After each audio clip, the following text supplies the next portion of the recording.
Hello, everyone, and welcome to this session of Rap Knowledge Live. This session, as you know, it's going to be about Star Rating for Designs web app, for which we have Greg Smith, the Global Program Director at IRAP, joining us. And also we have Marko Sevrovic, Senior Road Safety Engineer from EIRA, the European Institute of Road Assessment, and also an associate professor with the University of Zagreb. They are both going to be talking about the Star Rating for Designs web app. And I am Franco Asato, the Training and Accreditation Coordinator with IRAP. In this case, I am going to be the moderator of the session. Thank you so much, as usual, for taking the time to join and to spend some time with us, seeing new knowledge and new tools that IRAP and its partners are creating for being even better in our work of assessing roads and saving lives. So thank you so much for taking the time. Let me, before giving the floor to Greg, who is going to start, let me do some housekeeping.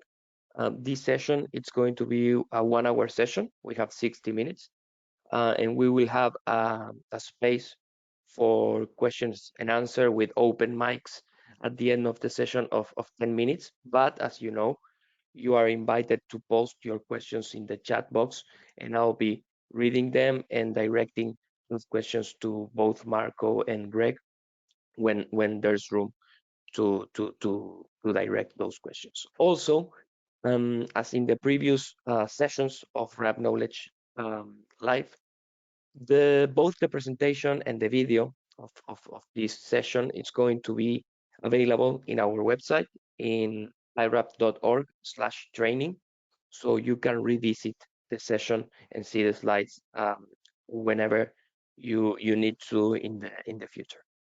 So, and one extra, just to be on the same page with the panel that you may have on your screen. It's pretty straightforward, but you have a question box in which you can direct all the questions that you have, and I will be directing those questions, as I said, to Greg and Marko. And also, you have a little hand next to the muted button, which is in order to raise your hand when we get to the Q&A space, and I will be the one allocating the microphone to each one of you in order of raised hand. Now, yes, without much further ado, I want to give the floor to Greg. Greg, go ahead. Thanks, Franco, and thanks, Marko, and hi, everyone. Thank you for joining this webinar. This is about, like Franco said, the update to the Star Rating for Design web app. Just to get started, I wanted to give you a little bit of context about Star Rating for Designs in case you're not very familiar with the concept and where it fits in the global scheme of things. So the key overarching policy document that we're most interested in supporting is the Global Plan for the Decade of Action for Road Safety from 2021 to 2030. That's a document that was put together with a mandate from the UN and led by the World Health Organization and UN agencies around the world. It identifies 5 key areas for action, and safe road infrastructure is one of those key 5 areas. Within the plan itself, there's 12 what they call global road safety performance targets. 2 of those targets, targets 3 and 4, relate specifically to infrastructure. And target 3 is the one that we're really focused in on with the Star Rating for Designs. Target 3 says that by 2030, the aim is that all new roads achieve technical standards for all road users that take into account road safety or meet a 3-star rating or better. So ideally, the target is that all designs are achieving a 3-star rating or better for all road users. That's vehicle occupants, motorcyclists, pedestrians, and bicyclists. We know that if we're able to achieve all of these 12 targets that I met, then we're going to be in a good position to achieve the overall goal of the Decade of Action for Road Safety, which is a halving of deaths and injuries by 2030 globally. Next slide, please, Franco. Just to put some of this into context, this is a screenshot from one of the tools that we have on our website. It's called the IRAP Safety Insights Explorer, and the URL for this page is at the bottom of your screen there, so you can jump in there and check it out. What it does is provides estimates of numbers of fatalities, but also injuries and injury types across all the countries around the world, and our estimates for the costs of each one of those types of injuries and fatalities. So the big overarching number is, you can see at the bottom of the screen there, there's an estimated something like 37 million fatalities and injuries happening on the roads each year at a cost of about $2.2 trillion. There's about 1.3 million deaths happening every year, but also very high numbers of various types of injuries. Some of them are absolutely devastating sorts of injuries that leave lifelong scars, such as severe brain injury, quadriplegia, paraplegia, and so forth. We know that the road deaths obviously are incredibly traumatic for everyone involved, but also we know that for every death that occurs, thousands of injuries occur. That's really, the deaths are really the tip of the iceberg when it comes to road safety. And so we know that designing roads in a more safe way and building safety into the designs from the start can really help to address this problem and ensure that we see fewer of these sorts of injuries on the world's roads. So I really encourage you to take a look at this tool just to give you a sense of the sorts of trauma that might be happening in your country. Next slide, Franco. So star ratings, in case you're not familiar, they're a fairly simple and objective measure of the level of safety that's built into the road. The stars themselves are fairly simple, but the mechanics of what goes on in terms of calculating that risk is quite sophisticated. But one of the really beneficial approaches with the star rating approach is that it can be completed worldwide in urban and rural areas without reference to detailed crash data. And of course, they can be performed for existing roads and for road designs. So with the star ratings, the least safe road is a 1-star road, and the safest is 5 stars. And generally, each road will get 4 different star ratings according to different road user types. So you can get a star rating for vehicle occupants, for motorcyclists, pedestrians, and bicyclists. And that's very important because each of those road user types often need different types of designs and have different needs in terms of safety and the way that the road environment is built. But also we know that different countries have different levels of, I guess, proportions of flows of those different road users on their roads. And so the IRAP star rating model is able to accommodate in some way, be flexible to adjust to the different circumstances in different countries. We also know there's quite a bit of evidence to show that 1-star roads, 2-star roads experience quite a lot higher crash rates than 3, 4, and 5-star roads. So that chart on the right explains what the results of one of the key studies that has been done over the years, where it showed that the crash cost per vehicle kilometre travelled on 1-star roads was about double what it was on 2-star roads, and that was about double what it was on 3 stars, and so forth to 4 and 5 stars. So earlier I talked about that global road safety performance target number 3, and it said to try and get the designs to 3 stars or better. This sort of evidence is one of the reasons that 3-star target has been selected, because we know that once you get a road network to 3 stars or better for all road users, you've really made a significant reduction in terms of the crash risk and the likely cost in sort of trauma, in terms of trauma happening on those roads. Just jumping to the next slide, we're going to take another screenshot from the Safety Insights Explorer. This slide is showing you some of the key performance indicators from roads that have been assessed around the world. This is a sample of data that adds up to about 500,000 kilometres of roads across 84 countries. Across the top, you can see the lengths of roads that are currently rated 3 stars or better. Over on the right-hand side at the top, you can see 49% of the roads that have been assessed are 3 stars or better for vehicle occupants. And then the numbers are quite a bit lower for motorcyclists, bicyclists, and pedestrians. So we know in terms of the existing road networks, there's still some way to go in terms of achieving that ultimate goal of getting 3 stars or better for roads. In those charts underneath those star rating little dials, the infrastructure safety key performance indicators, these are some of the data that feed into the star ratings and help to explain why the star ratings are the way they are. So if we look at the first one in that middle row on the left-hand side, it's looking at the percentage of roads that have been assessed where traffic travels at 40 kilometers an hour or more, where there's pedestrians present, and where there's formal sidewalk. So just 7% of the roads assessed have a sidewalk where their traffic is traveling faster than 40 and there's formal sidewalk.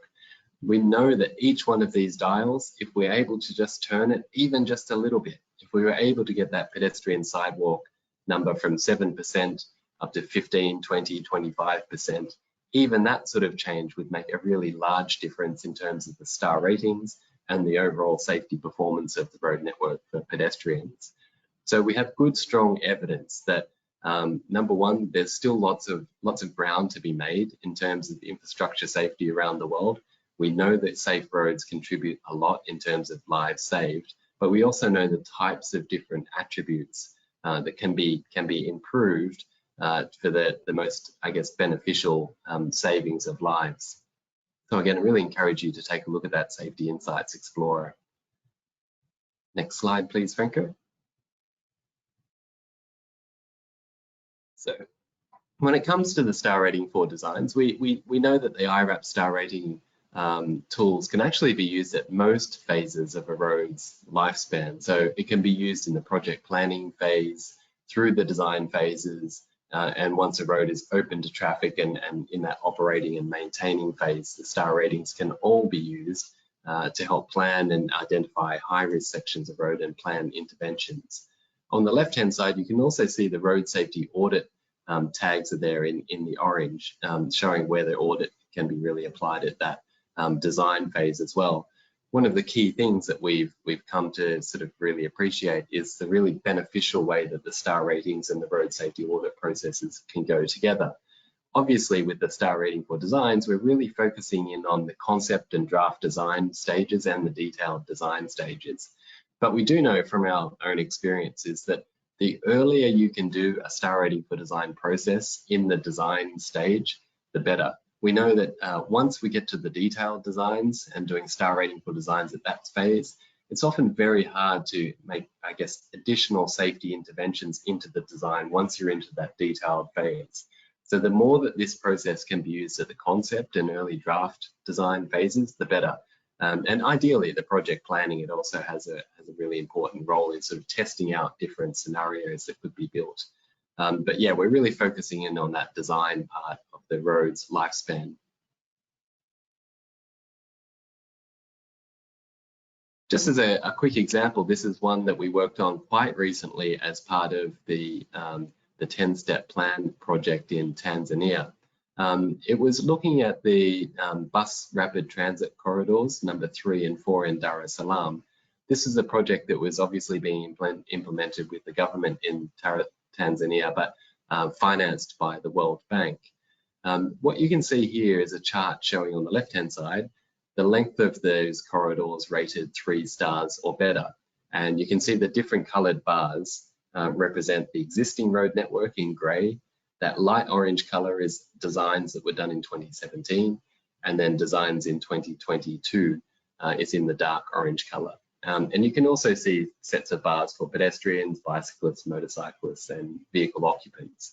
So the star ratings were being produced for all 4 road user types for these corridors. What you can see particularly is the designs for 2017 got star rated, and you can see they were quite good actually. They were getting 85% 3 stars or better for pedestrians and so forth.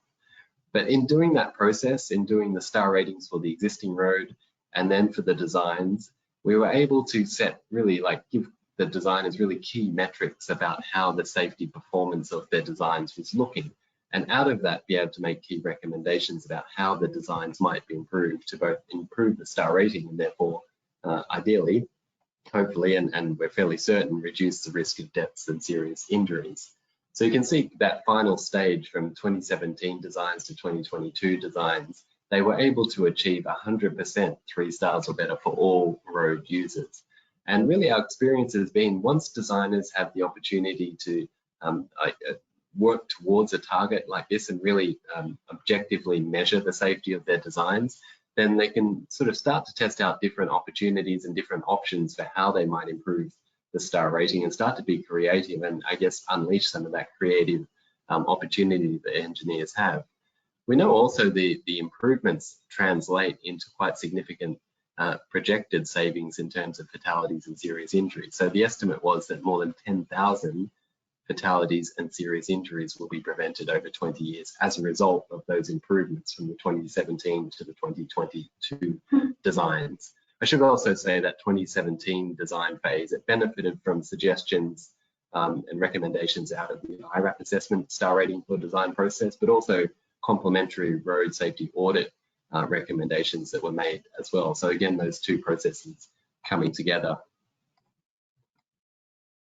Just the next slide, please, Franco.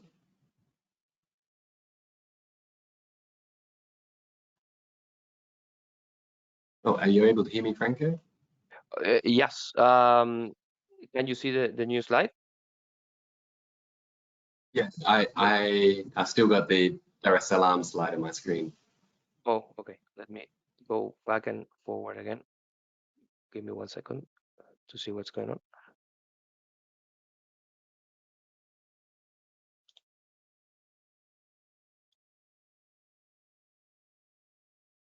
What about now, Greg? Has it refreshed? No. Hold on. There we go. Great, Okay. thank you. So yeah, apart from the star rating for design tool, which Marco is going to talk you through in a moment, there's a lot of complementary resources that you can look up as part of the process of doing your star rating for designs. There's a manual that we published with the Asian Development Bank that explains different techniques putting star ratings together with road safety audit processes. The Global Road Safety Facility has a guide called Integrating Safety into Road Design, which talks about all different aspects in terms of infrastructure safety and cites the star rating for design tool. The Road Safety Toolkit is a free resource that's available that explores different road user types, crash types, and different treatment types. We have a resource page on our website specifically about star rating for design. So that's a central hub where you can find out all sorts of information about the star rating for designs process. And also that the screenshots on the right-hand side are from the Global Designing Cities Initiative report, where we were able to look at their global street design guide and put star ratings on the different examples that they've produced. So that's a manual that has many very practical examples of how city streets can be improved and the impact that those improvements have in terms of star ratings. So we're going to paste in the links to each one of those into the chat during the session. Just one last slide before I hand over to Marco.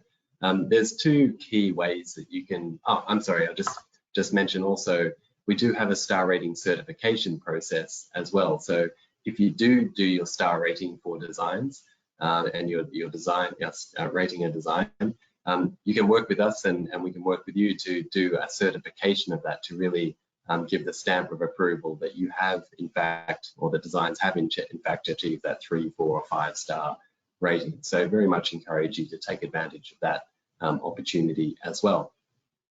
So yeah, just about to hand over to Marco now, and just want to say though that there's two key ways that you can do star rating for designs. The first one is really the simplest approach, which is using the star rating demonstrator. That's a tool that's very useful for doing very short design length assessments or for looking at cross sections of your designs. It can produce star ratings and star rating scores and insights into the level of risk that different road users have and different crash types that they might experience on that design. It doesn't produce fatalities, estimations, or investment plans. It's totally free to use and it's available through the Vita software. The Star Rating for Design web app is an app that was developed with the support of the Global Road Safety Facility. It's more useful for long designs. So if you're doing longer lengths of roads, and it does enable not only the production of star ratings, but fatality estimations and investment plans as well through its linkage with the VIDA software. But again, it's free to use and also accessible through the VIDA software. That one is supported by a specific course, training course, online training course for Star Rating for Designs, which is available at that link, irap.org/training. So with that, I'm going to hand over to Marco, who's going to give you a bit of a taste of some of the exciting new features that are coming through in the Star Rating for Designs web app. Thank you, Greg. I'm just starting to share my screen, and I hope you see now a interface, the new interface of the new Star Rating for Design web app. So basically, as I guess some of you know, Star Rating of Design's web app is already available through the VIDA software as a add-on that you can select in VIDA. But what has been going on in the couple of last months is that a new version of the software is being developed, and this software is, let's say, more powerful. It has more. It has a much stronger GIS interface in the background. So I will now just give you an overview of some of the new features, not going into the details of how the whole process of coding of design works. So we'll just run through some of the new features of the software.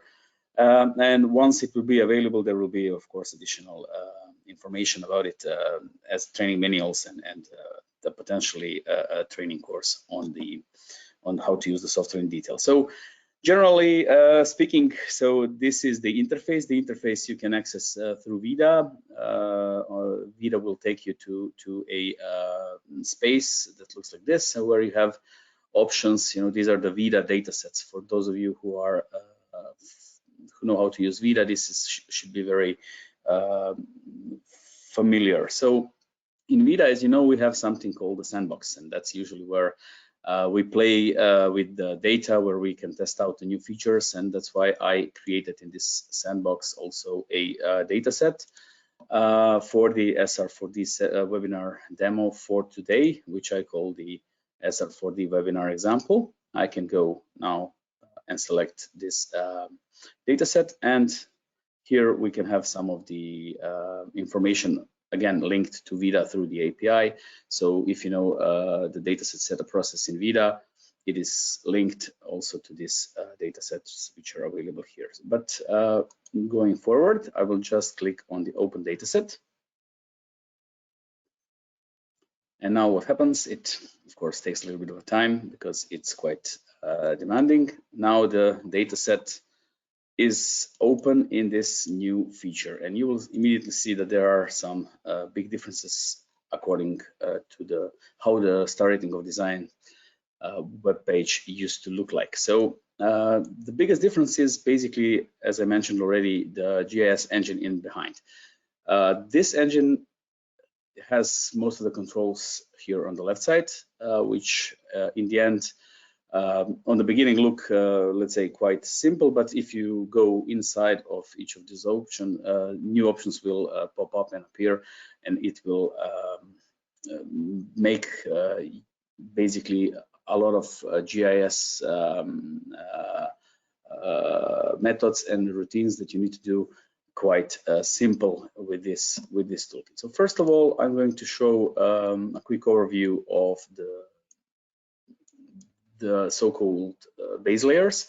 So in the base layers, there are preloaded layers such as the OpenStreetMap, where of course we can have access to all of the data in any country available through the OpenStreetMap system, as well as Google Maps, Google Terrain, Google Satellite Images, and also there is a feature to have the map empty white or empty dark, and this is sometimes useful when you're working with a different sort of data. So these are basically the background images, and for you to understand, these are tiles. These are, you know, maps which are rendered from external servers through special systems, and they are available, and they are not something that you have to upload or plug in to the system. Then again, we are coming to another tool where we have the overlay layers, and I will get to the overlay layers just in a second.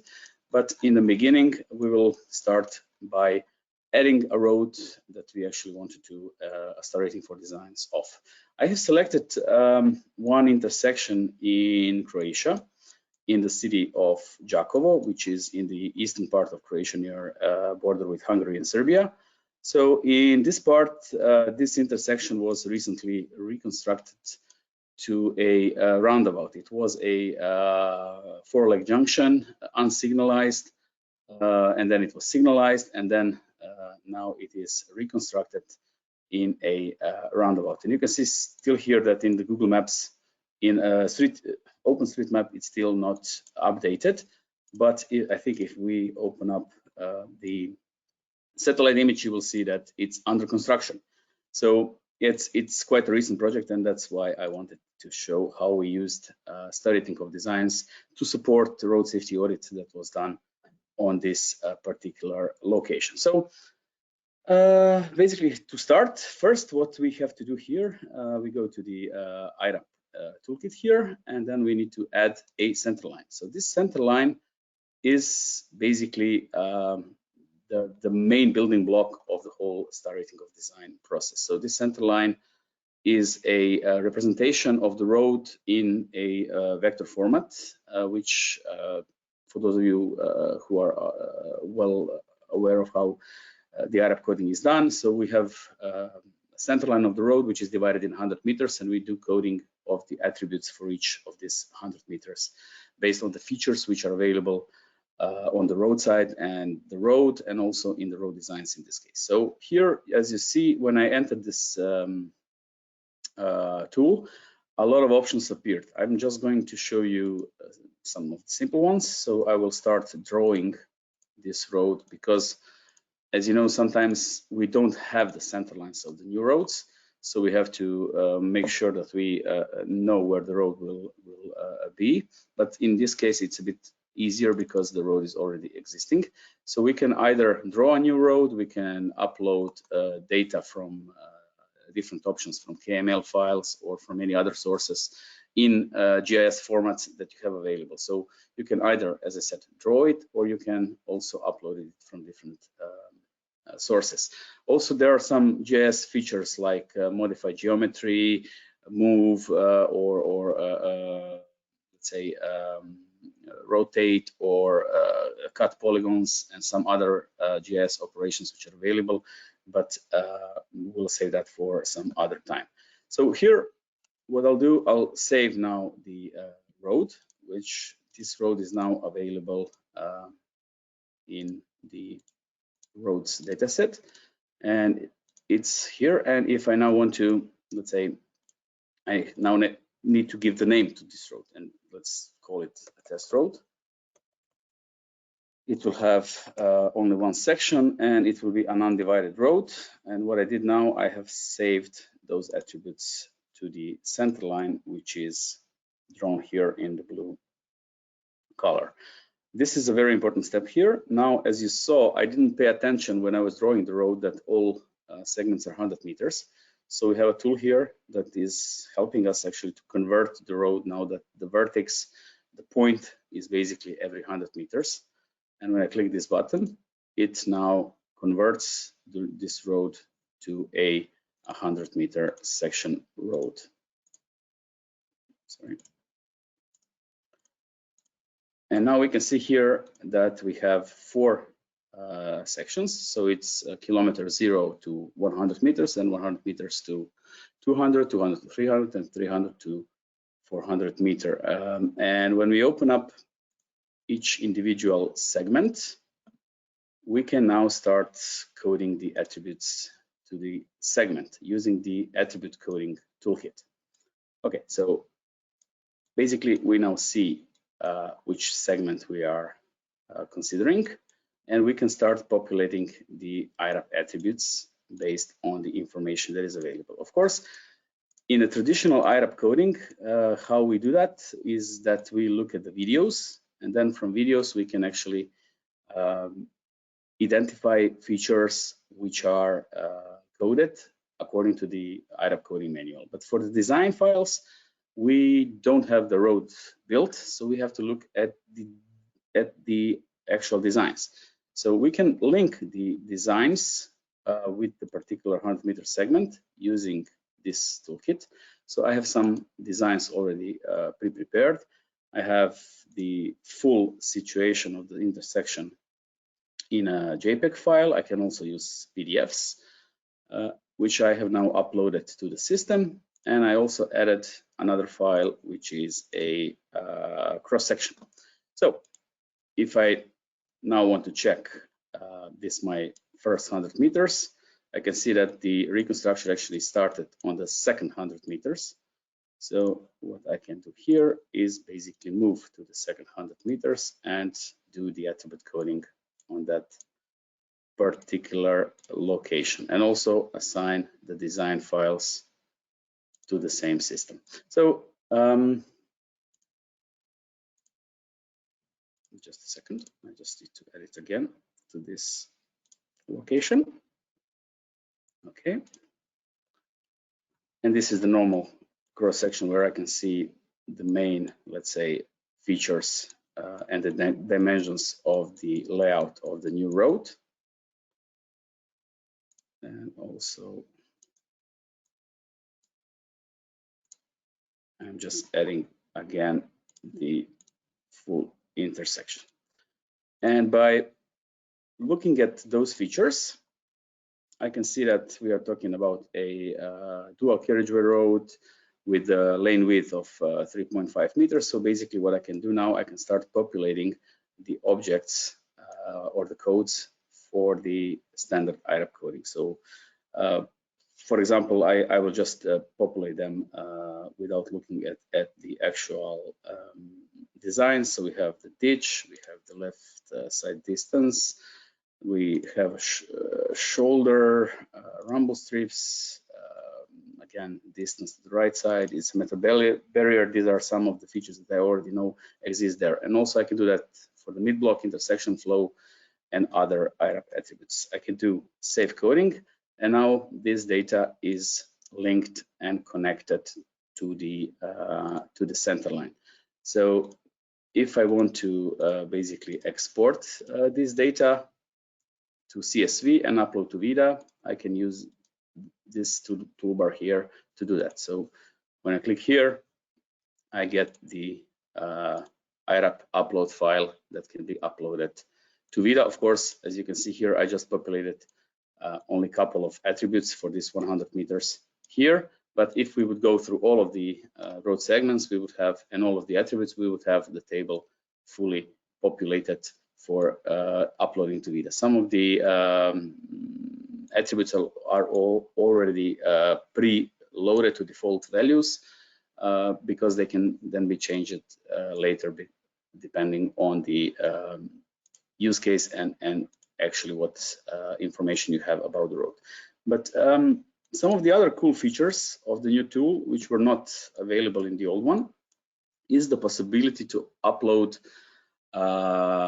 your design files in different formats directly to the map.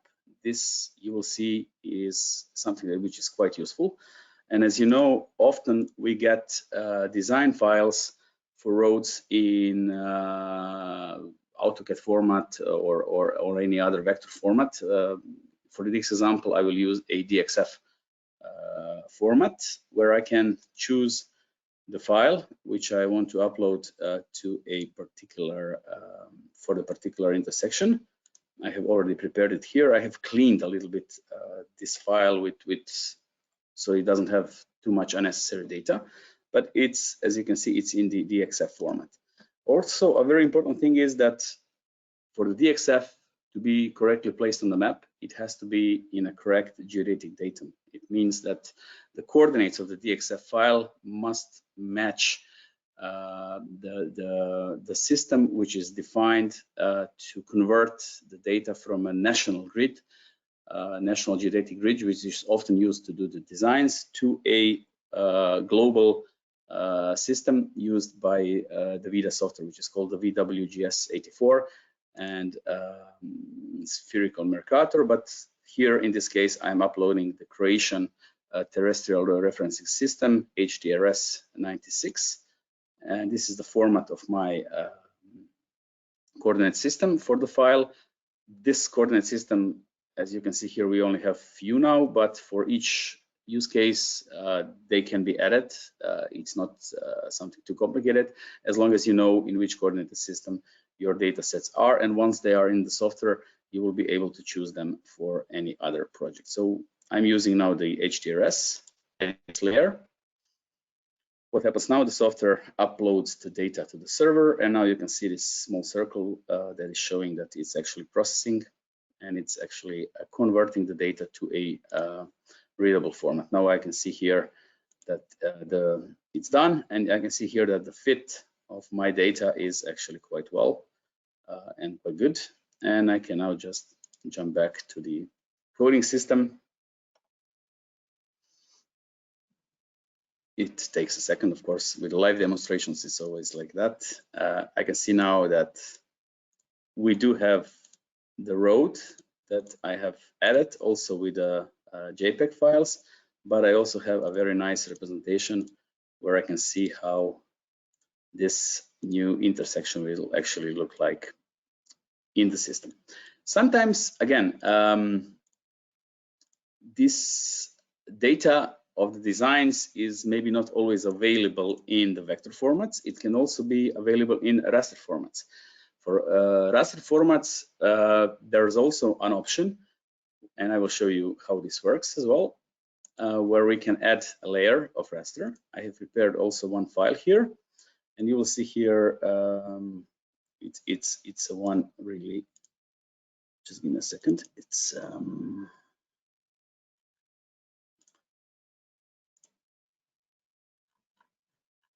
it should be somewhere here. Just a second. Choose file, GOT. It's here. Okay, that's the file, which I prepared in a TIFF format. And this file is not referenced. That means that I will just now add it to the system.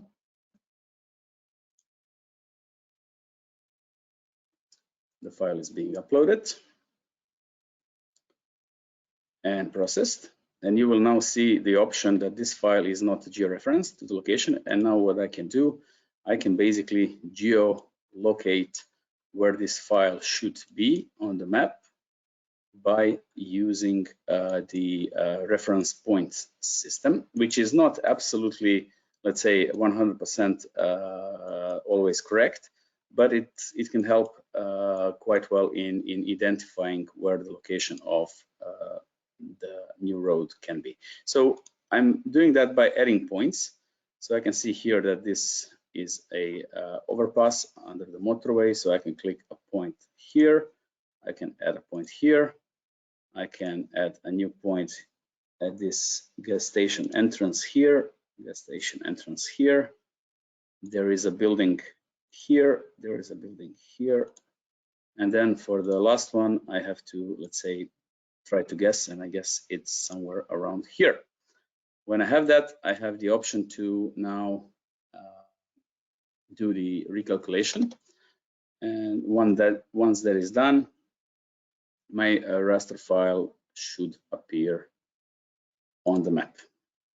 And you can see here it's fitted quite well, not as perfect as the DXF file because I didn't probably click on the right point. But if you have, let's say, features which are better visible, you can actually align the rasters much better. And the good thing about it is if you're using raster files, you can really keep all of the road signs and all of the features which are available in the design file visible in a much nicer way.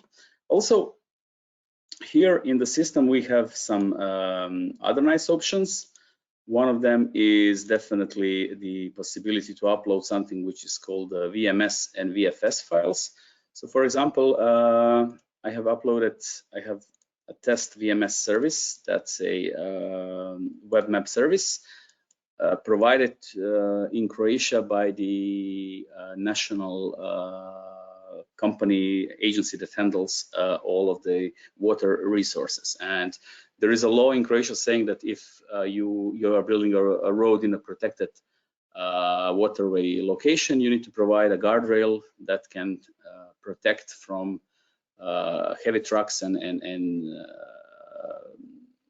tankers going out from the road. And I can add this service through something which is called the VMS, and select, let's say, the option I want to add to the system. And now I can see here, these are all of the locations in Croatia marked in blue where I have to put additional protection. And if I zoom in to my location near the intersection in the city of Đakovo, I can see basically that from this point to this point, I have to install a guardrail which would protect from trucks and car tankers going out in the field and actually flipping over and spilling out some dangerous chemicals or anything else in this location, because this is the area where there is some water being used for human consumption. In short, these are, let's say, the features. Also, maybe some other features which were maybe not available in the old system. Just let me have a second to go back to the tool itself. For example, if we turn on some of those layers, what we could do, we could let's say measure some things on the design itself. For example, I can measure how long is this island. It's 50 meters. I can also measure the radius by clicking on 3 points. This is 15-meter radius of the roundabout. I can do some area measurements using polygons. I can do coordinate readouts if I need to do that, and also I can have a really nice tool that I can use to print out what I'm seeing at a particular location. This can be very useful when you are doing a road safety audit report and you want to mark something on the map and actually show it in your road safety audit report. So here I will be using A3 format. I will be using landscape. I will try to use a standard scale of 1 to 1000, and I will click print. My PDF is now being generated, and as you can see here, my printout is, and if you print it out on your printer without scaling, it will actually be in scale 1 to 1000. Quite, let's say, unique, quite useful. I wanted to for the last minute, maybe just to show the benefits of what we've done here. So this is the intersection. Once it was being built, we came at the location and we realized that this ditch with this drainage could actually present a hazard. When we coded it, it of course ended up as a 1-star feature, where, you know, hitting basically this feature from a vehicle which would be going towards this intersection could actually be a fatal outcome, and that's why we suggested that something should be done. And just to show you how it actually worked out, so this is the design that was suggested by the designers. After our recommendations, we said that if they would put a more sloped ending and maybe not so deep as it was in the beginning, it will not be a hazard for vehicles going into the ditch. And if we move that again in the star rating for designs and VIDAA software, we see that this design now is actually a 4-star design, making sure that we comply with a 3-star minimum, as Greg was mentioning. So I guess that would be all from me in this short introduction. I think we still have maybe a couple of minutes for the questions. So Franco, back to you and to moderate the questions. Thank you. Thank you so much, Marco. Just before I go back to the slide deck, there is a question that I would like to read to you about the demonstration. It's from Stelios, and it says, for a completely new road, instead of designing the center line by hand, is there a way to transfer the X, Y, Z of the road axis that we have at the designs? Yes, there are several options. So basically, the simplest one is to upload the KML file. So if you have a center line in a KML file, you can upload it. But as I let's say showed, if you have a georeferenced design, you can also upload it, and it will fit to the coordinates of a completely new road. So you can basically draw a center line in the system based on the DXF that you have. But again, several options are available, and you know, the software itself is still in development phase, so some of the features are not maybe fully tested, but the KML thing is working, and it's okay. Thank you so much for that answer, Marco. Going back to Greg for 1 second before going to the questions. Greg, you're there? I'm there, and thank you, Marco. Yeah, like I said to you before, when I saw one of your earlier demonstrations, I think these additions are incredibly exciting. The ability to bring in designs and overlay them on the map and do the coding on the map is going to be really transformative for the design star rating process. I also just wanted to acknowledge that these updates that we're making are being done as part of a broader project that we're doing called the Evaluating Progress Towards Global Road Safety Performance Target 3 project, which is funded by the Global Road Safety Facility via their donor, the UK Aid. So yeah, just really wanted to acknowledge the invaluable input that we've received from them in making these updates. So yeah, I just wanted to say that thank you, Franco, and then yeah, if there's any other questions, I'm sure we can hear them. I just wanted to say one thing that you just reminded me, Greg. You know, the feature upgrade on the road I showed. The question to everybody, if you want to add in the chat, is how much it costs to actually do the change that I showed. What do you think? That would be the question that I would ask if there are no other questions related to the tool, and then I will give you an answer at the end of this webinar. Thanks for that, Marco. Could you repeat the question, Marco, again, just so we're clear? Yeah, so I don't know if you still see my screen. No, I overridden your screen sharing. Let me let you share again. One second. Okay, you may share again now. So the question is, how much does it cost in this particular location, this particular project, to move from this feature, which was a 1-star, to this feature, which was a 3-star? So this is the same location. This is before, this is after, and it was during the construction work. So the construction work was not over yet. So we did the road safety audit before the road was open, used the star rating for designs, and gave suggestions. The designers, they came up with a design like that, and the company that was doing the construction, they applied it immediately. So what do you think, how much this cost? In US dollars or in any, let's say, international currency, which is... Stelios just put in the chat 500 euros. Close?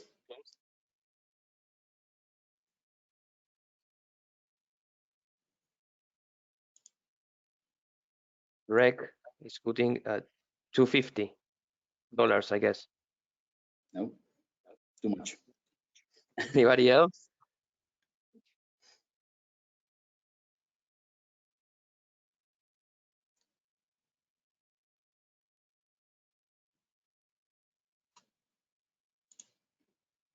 No more bets. No, it was actually no additional cost to the road authority. So the construction company, they did it. Basically, they had some material there, and they just did it in the same contract they had to actually build the whole intersection. So maybe there was a cost for them, but they didn't charge the road authority anything for this. So it was basically free. Because it was implemented in the right stage, you know, all the machinery was there, the material was there. So that's, in my I think, in my opinion, it really shows the importance of the star rating of designs process and how you can actually make changes to the roads with much less effort, much less money that it's actually needed to fix the road once they are built. And Marco, I mean, that really sort of emphasizes the point too about the earlier you can do this process in the design works, the more cost effective that it's going to be. It's much easier to make those changes on a piece of paper than it is to try and change it once you've really done all the detailed costings and all the detailed planning as well. There was a question from Simon. He was eager to speak it out, but I don't know, Simon, if you are there and you are still wanting to ask the question. I gave already the permission for unmuting.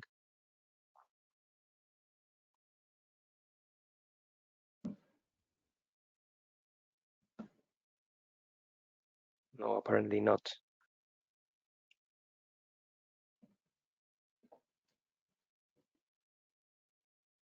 No. Okay, guys. So we wouldn't have more questions, but if you revisit the session and you happen to find more questions, you can always direct it to me through my email, which is franco.asato. Yep. Hello. Oh, great, Simon, you're there. Perfect. Sorry, I couldn't get unmuted. Oh, it's okay. Yeah, just one question. Look, thanks very much. Very interesting. Presumably, the rating and the assessment, it's all correlated with a kind of an expectation of accident rates and so on. And that presumably is what derives the star rating. So if there's a lot of features that will tend to reduce accident rate, that will result in a higher star rating. And I was just wondering the extent to which, or if there are any examples of a road getting a star rating in the design phase, so being assessed to having a lot of safe features and presumably being assessed for having a low expected accident rate. To what extent such roads are assessed after construction, after being opened and being used for some time, to see if the actual accident rate matches the predicted rate, therefore justifying or verifying the models, the accident models that were used. Thank you. Yeah, that's an excellent question. Greg, you want me to answer, or? Yeah, go ahead, Marco, and if there's anything I can add at the end, I will. Yeah, no problem. Absolutely, it's a great question. So as Greg mentioned earlier, you know, one thing is star rating and the other thing is fatality estimation. These are, let's say, two separate models which are being modeled when you do this process. So the star rating gives you a risk and likelihood based on the and severity based on the road features. Fatality estimation actually shows how this risk and likelihood of accident and likelihood of severity corresponds to the actual crash data that you might have on a particular road. Of course, for the existing roads, this correlation, this calibration is done per country. So when we normally do IRAP in countries, we always calibrate the fatality estimation in the model, so it actually comes to the numbers that we actually have on the roads. So for example, if I do the network of 500 kilometers, the fatality estimation that I get, 5 fatal accidents per year, needs to be the same as what I have in the historical records. Very similar to the transport modeling. When you do the OD metrics and then you calibrate the OD metrics according to the actual flows that you have on the road. So this is what we do. For the new roads, it's of course very, very complicated. And as a road safety auditor, I always have an issue with that. You know, if I have to do a cost-benefit analysis of something that I'm recommending as a road safety auditor, I always have to maybe have a crystal ball and say, you know, this, oh, I really want the guardrail there because it will save 5 lives. You know, it's really hard to say how some feature will work on a road that is not built. But then what we can do, we can use historical data. I can find, again, roads which are similar in that sense.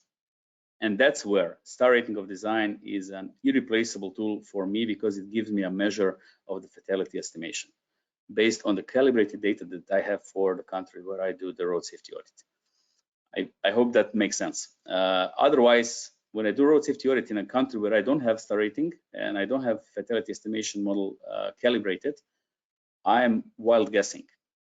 Here, with the star rating of designs, I'm at least having something that is calibrated. It's not 100% accurate, especially if you go into low 1-star roads, because what happens in the low 1-star road, that a road might be so dangerous that the people will actually drive slowly. They will drive below the speed limit, and fatal accidents won't happen because the road is so dangerous. This is what I've seen many times in developing countries. These are things which are happening, and vice versa. You build a road which is designed and you have safe features for a speed limit up to 60 km per hour, but people are driving 100 or 120. That's something that you can't really anticipate in the design stage. Basically, you can say if the road is very straight, and you know that in the country people are used to drive over the limit. But still, you know, how people will actually behave on the road is something that is really hard to understand. And again, it moves away from what we are doing here. And for the road authority, for them, it is important that a road is safe at speed limit. And this is what we are making sure with the star rating of designs. Okay, thank you. Could I just add sort of a follow-up? I mean, after, say, if you put a guardrail up and you expect it will save 5 lives, do you then come back after 10 years and see if the accident rate or the reduction in accident rate actually matches what your expectation was, the actual reason for doing it in the first place? Yeah, I see your point. But you know, how can we measure that? You know, honestly, star rating of designs is a relatively young thing, so we didn't have any extensive, let's say, periods to evaluate and validate the approaches. But on the other hand, road safety audit is, if you fix a road, how can you verify that, you know, you actually did save 5 accidents? With the guardrails, it's maybe easy. You can ask the maintenance guys how many, you know, guardrail elements have you changed in the last 5 years, because most of those accidents will even not be reported. If the guardrail was not present, they might have been fatal. You understand? People hit the guardrail and then maybe run away. So nobody records the accident happened. Maintenance guys, they just fix it. We don't have a way of knowing what would happen if we didn't install the guardrail. And we cannot validate that. I mean, and, yeah, if I could just jump in there, Simon, like I guess the first one is the crash modification factors that are used in the star rating methodology are based on published literature in the first place. So they're sort of representative of the types of studies that you're sort of referring to, the before and after studies. So there's quite good evidence to show, if you put in, on average, if you put in a safety barrier on a curve, a sharp curve, you can expect some sort of reduction in run-off road deaths and serious injuries. There's a couple of projects. I mean, there has been post-construction assessments done of these projects, and like Marco said, even though the IRAP assessment stuff has been going around for it's nearly 20 years, the international model is being used. In the life of infrastructure projects, it's still relatively new. So we don't have this vast library of the post-construction assessments, and honestly, we're not able to do as many of those as we would like to be able to do. But there's a couple of projects that really stick in my mind, like one of the early ones in New Zealand, for example, where they installed median barriers and roadside safety barriers, and just did not see any serious deaths or serious injuries after they put those treatments in, and it corresponded very much with the expected reductions from the modelling and star rating. And another one that always sticks in my mind is in the Indian state of Karnataka, where one of the key demonstration corridors, the IRAP modelling indicated that there would be about a halving of deaths and injuries on that road as a result of the work and the safety interventions, and that's pretty much what they measured as part of that project as well. So I think there's definitely going to be cases where it matches up, but also cases where it doesn't match up. And the point Marco made about speed is incredibly important. Like the assumption that you make about what speed vehicles will be traveling on the design is really, really sensitive. And so that's where you do really need to be realistic about what the travel speeds will be on the new roads, and that local knowledge and often that road safety audit level of knowledge is really valuable at that point as well. Okay, understood. Thanks very much indeed, and thanks for the presentation. Thank you. Thanks, Simon. Thank you very much, Simon, for your questions, and Marco and Greg for your answers, for your presentation, and for this session. I really appreciate the time you took and the effort. And thanks everyone also for spending 1 hour with us today, attending to this edition of the RAP Knowledge Live. Just be aware that in our website, in irap.org/training, you will find the recording of this session as well as the presentation. So if you have any doubts, you can always send me an email and I can direct those doubts to both Marco and Greg, and then get back to you. So you didn't miss anything. I mean, there's still room to have doubts and to have that responded with no problem. And also we will have the information of the next event also in irap.org/training. We are announcing it in these following days. These are the complementary resources links that Greg spoke about when he was presenting, just if you want to revisit and see deeper information about what he presented. And well, that would be it for today's session. And again, really thankful with all of you for being here, and see you next time. Thank you so much. Thanks, Marco. Thanks, everyone. Thank you. Bye. Bye, everyone.